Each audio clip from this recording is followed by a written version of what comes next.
Welcome back. ఇప్పుడంతా వలసల కాలం. ఒక పార్టీలోని నేతలు మరో పార్టీలోకి జంప్ అవుతూ ఉంటారు. త్వరలోనే సార్వత్రిక ఎన్నికలు జరగనున్నాయి. ఈ నేపథ్యంలో ఆయా పార్టీలో టికెట్లు దక్కని నేతలు మరో పార్టీలో చేరిపోతూ ఉంటారు. రాజకీయ భవిష్యత్ కోసం వ్యూహాలు రచిస్తూ ఉంటారు. ఏపీలోనూ ఇప్పుడు సరిగ్గా అదే జరుగుతోంది. వైసీపీ నుంచి టీడీపీలోకి, టీడీపీ నుంచి వైసీపీలోకి వలసలు ఊపందుకున్నాయి. నేతలు తమకు భవిష్యత్ ఉంటుందనుకుంటున్న పార్టీల్లో చేరిపోతున్నారు.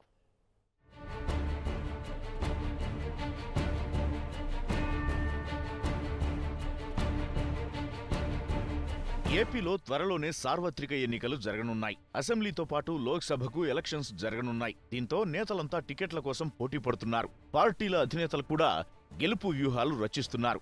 గెలుపు గుర్రాల కోసం వేట ప్రారంభించారు. రానున్న ఎన్నికల్లో గెలిచే వారికి అధికార టీడీపీ, ప్రతిపక్ష వైసీపీ టికెట్లు ఇస్తున్నాయి. టీడీపీ అధినేత చంద్రబాబు అసెంబ్లీ బరిలో నిలిచే పలువురు అభ్యర్థులను ఇప్పటికే ఖరారు చేశారు. అటు వైసీపీ కూడా బహిర్గతంగా ప్రకటించకపోయినా నియోజకవర్గాల వారీగా అభ్యర్థులను వడపోత పోస్తోంది.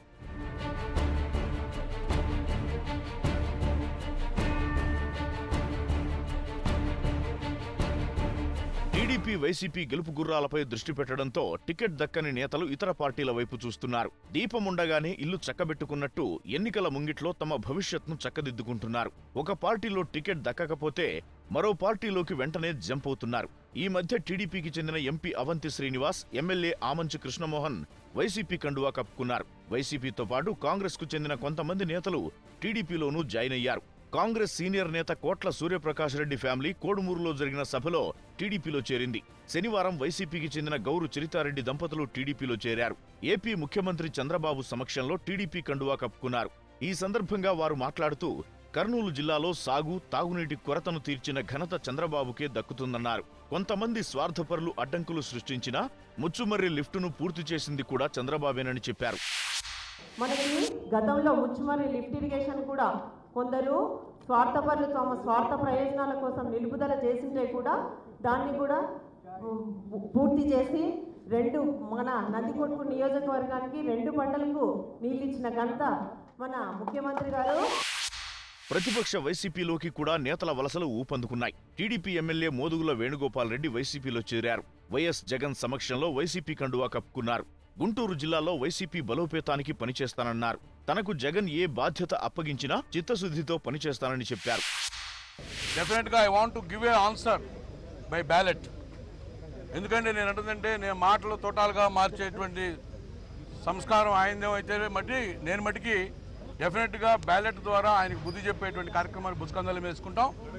డెఫినెట్గా ఈరోజు గల్లా జయదేవ్ గారు ఆయన ఫ్లెక్సీలో పుట్టేయలేదు, రూపాయి ఖర్చు లేకుండా అంటే డెఫినెట్గా గుంటూరు ప్రజలు చేసినటువంటి ఘనకార్యం.